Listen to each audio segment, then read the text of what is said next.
Bonjour et bienvenue dans ce nouveau tuto concernant donc tout ce qui est importation de fichiers ainsi que l'acquisition de fichiers analogiques tels que les cassettes VHS, H8, tout ce qu'on peut avoir.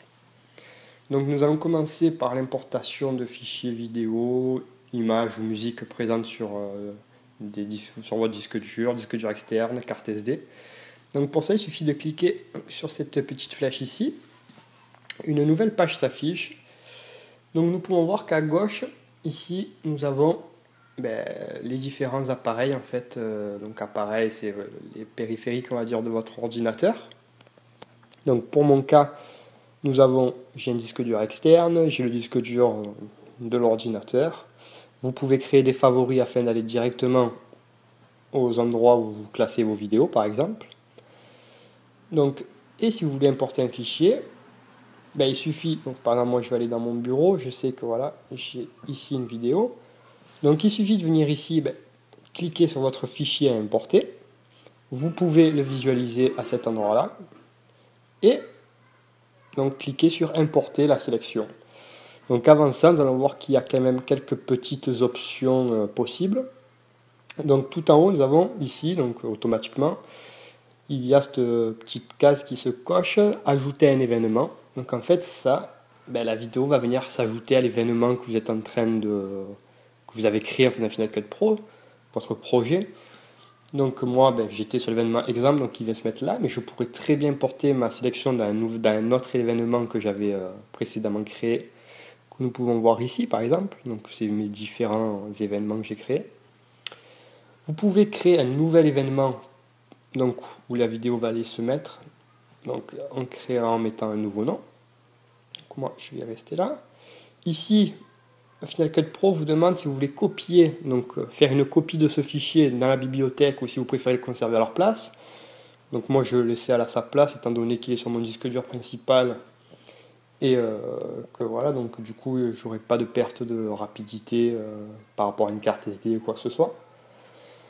En dessous, donc vous pouvez transcoder vos fichiers, donc créer des médias optimisés ou des médias proxy, ce qui va permettre en fait à Final Cut Pro de transcoder vos vidéos afin de créer des fichiers optimisés, donc des fichiers au format Apple qui seront de taille inférieure et de meilleure performance lors du montage. Donc moi je m'en sers pas spécialement. Ici c'est le mot-clé, donc à partir voilà, il y a plusieurs options à essayer. Vous pouvez faire des recherches de personnes. Au Final Cut Pro, on va regarder s'il trouve des personnes dans les plans. Vous pouvez aussi créer. Il va aussi pas vous classer s'il y a des plans larges, moyens. Il y a des petits trucs à essayer. Ici, donc vous pouvez demander à Final Cut Pro qu'il analyse la couleur de la vidéo. Et ici l'audio. Donc honnêtement, c'est pas une partie que je m'occupe beaucoup, vu qu'après en fait vous verrez qu'on peut faire pas mal de choses ultérieurement sur les vidéos. Donc voilà, donc si vous appuyez sur le bouton importer la sélection, celui-ci va venir s'ajouter donc dans votre fenêtre là.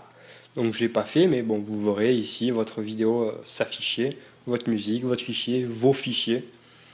Donc maintenant, si vous désirez par contre faire une acquisition vidéo à partir d'un magnétoscope, caméra, voilà. Donc pour ça, il vous faut un boîtier bien sûr extérieur en fait, pour la conversion. Donc vous trouverez ça dans le commerce.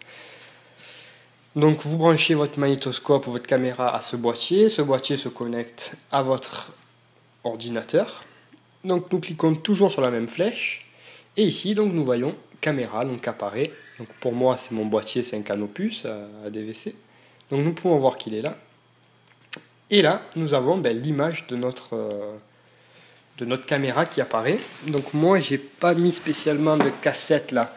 Donc je pourrais pas vous montrer. Par contre si j'appuie sur le bouton par exemple menu, voilà, nous pouvons voir en fait que vraiment ce qui apparaîtrait en temps normal sur votre télé, si vous avez branché votre magnétoscope à la télé, apparaît sur l'écran qui est là.